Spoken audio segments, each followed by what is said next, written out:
आदिक्ष्यन् मम गुरुराट् आदिक्षान्ताक्षरात्मिकां विद्याम् स्वादिष्ठचापदण्डां नेदिष्ठामेव कामपीठगताम्।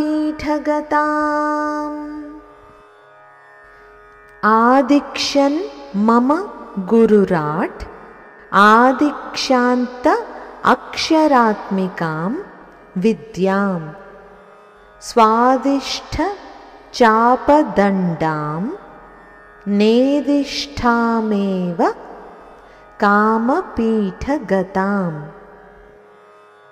అకారము నుండి క్షకారము వరకు విరాజిల్లుతూ పంచాశత్వర్ణ రూపిణి మాతృకావర్ణ రూపిణిగా కీర్తింపబడే అమ్మ కామాక్షి తియ్యని చెరుకు వింటిని చేతధరించి కామకోటి పీఠమునందు స్థితురాలై ఉంది.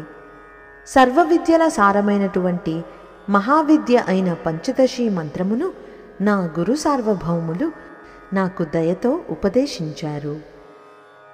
ఇప్పుడు మరొక్కసారి శ్లోకాన్ని చదువుకుందాం. ఆదిక్ష్యన్ మమ గురురాట్ ఆదిక్షాంతాక్షరాత్మికాం విద్యాం స్వాదిష్ఠచాపదండాం నేదిష్టామేవ కామపీఠగతాం।